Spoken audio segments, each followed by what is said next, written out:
Hello, ladies and gentlemen.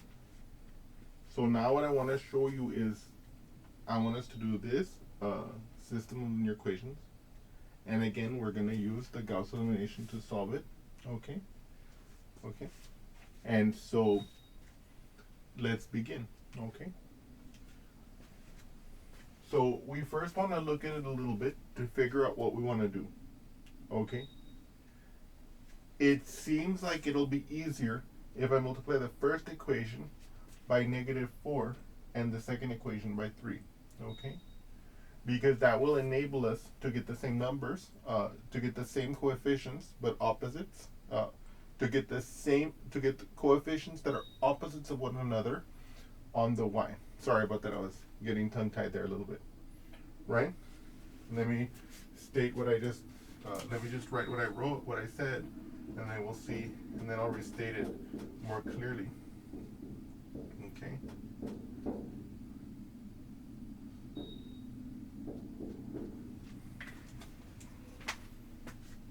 So I'm going to multiply my first equation by -4, because if I do that, I will get -4 times -3, which is +12, as my coefficient of my y. And I'm going to multiply my second equation by 3. That'll give me -12 as the coefficient of my y. So that means that in approximate step, when I add the two equations to replace one of the equations, the y's will be eliminated, and it'll allow me to solve for the x value. Okay? Or presumably, right? So let's do that together. So now, okay. So the -4 times 6, that's -24x. -4 times -3y, that's plus 12y. -4 times -21 is positive 84. Now for the second equation. 3 times 8, that's 24x. 3 times -4y, that's -12y. Right? And then that equals 2. And then 3 times -28, we don't know that offhand, but let's find out. 28 times 3. Okay? 3 times 8, that's 24, right? So I bring down my 4, I carry my 2. 3 times 2 is 6. Plus 2, that's 8. So if I have a positive 3 and a -28, and I multiply them, I'm going to get a -84. So now, what I'm going to do is I'm going to replace my second equation with the sum of the two equations. Okay? Okay? Because remember, what the Gauss elimination does is it lets us transform one system to an equivalent system if we follow the rules. Okay? And so in one of the rules, we can replace one equation from the system. In this case, I'm going to replace the second one with the sum of any two equations of the system. So I'm going to keep the first equation as it is. -24x plus 12y equals 84. And then I'm going to replace the second equation with the sum. What is -24x plus 24x? Boop, gone. What is 12y plus -12y? Boop, gone. What is 84 plus -84? Gone. Boop, gone. Okay, so I get 0 equals 0. Now, is 0 equals 0? Yes, 0 equals 0 is true. Remember the distinction. In the previous example, we had two equations, and when we performed the Gauss elimination, we got to this step, right? We ended up with 0 equals 112, and then we saw that it was a contradiction. That's not true. So that meant that there was no solution. In this case, we get 0 equals 0. So this does not put any restrictions on our solution. Okay, and so we end up with this being the only restriction on our solution, namely this original equation here. And what does that mean? That means that this is the case where we have infinitely many solutions. Okay? In fact, any point on the line here will make both of these equations true.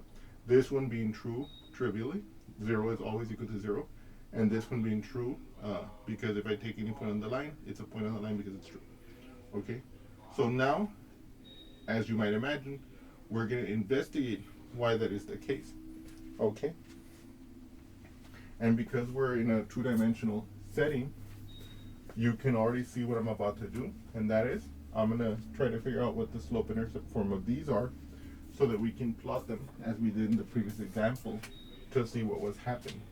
Okay, so let's do that together. So first, let me write the number. 6x minus 3y equals negative 21, and 8x minus 4y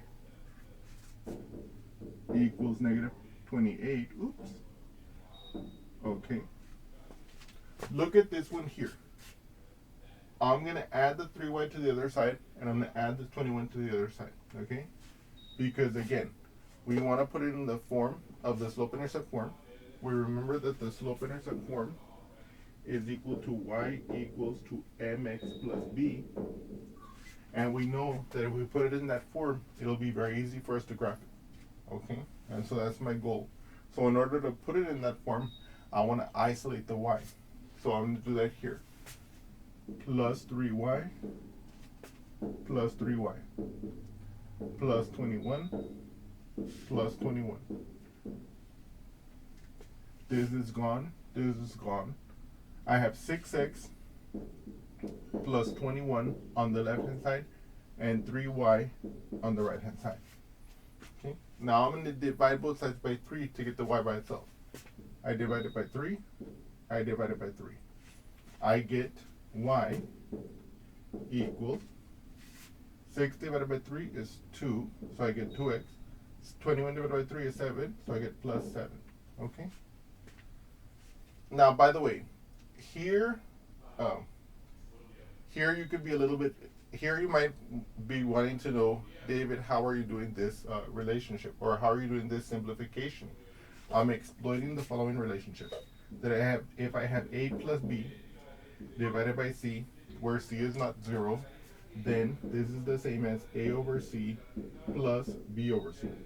Okay, again, assuming c is not 0. Okay, this is true. Okay, but we're not going to worry about the details of this anymore, but I just wanted to highlight that this is what I'm exploiting. Okay. Okay. Oops. Now what's going on with this one over here? By the same reasoning, I'm going to add the 4y to the other side. Okay. And now I'm going to add the 28 to the other side. Okay. And I end up with, so this is gone, this is gone.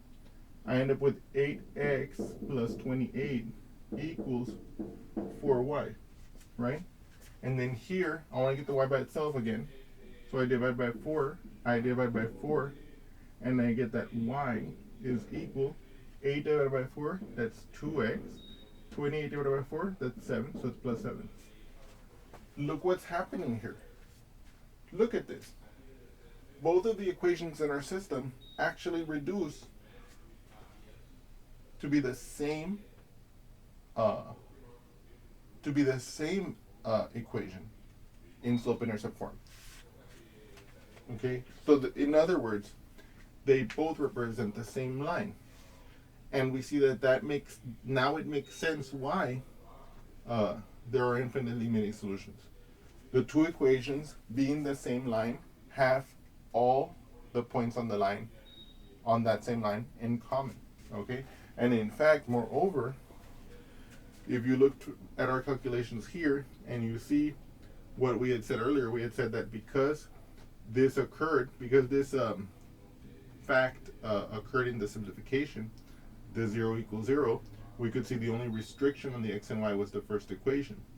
Well, we can see if we were to divide this one, let's say by -4, you would recover the first equation.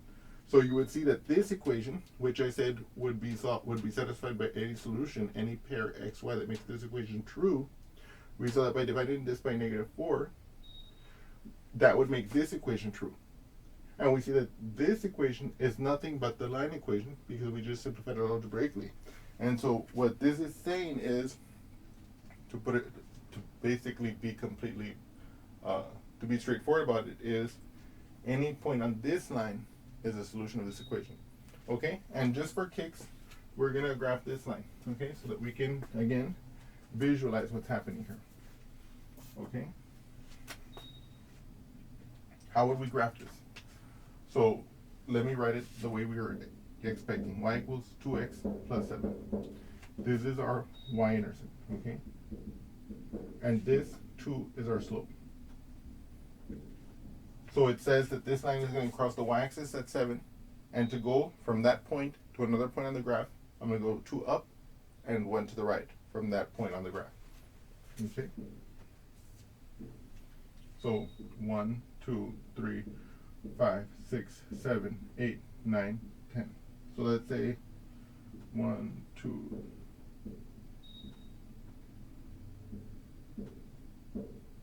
Perfect, okay? And let's say 1, 2, 3. This is my x, right? So my y-intercept is 7, so I put the point there, okay? My slope is 2, that means I'm going to go 2 up and 1 to the right. So it's going to go 2 up, 1 to the right, like this. Like that. And then I just draw the line through these points.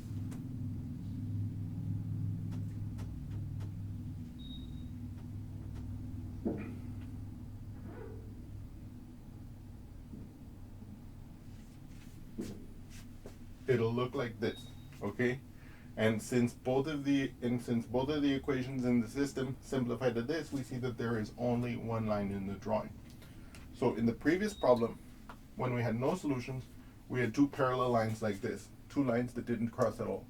And that made sense. There were no solutions, and the parallel lines do not cross, so we saw that there was that connection there, geometrically, right? Now we have the case that these two lines have the same slope, but they also have the same y-intercept. That means that they completely overlap, right? They're the same line. That's why we have infinitely many solutions, because any point on this line is a solution of the original system. Okay? So now I think you guys can kind of figure out what the next case is going to be. Okay? So in any case, before I spill the beans, I want you guys to, I hope you've enjoyed this example, and thank you so much. Yeah.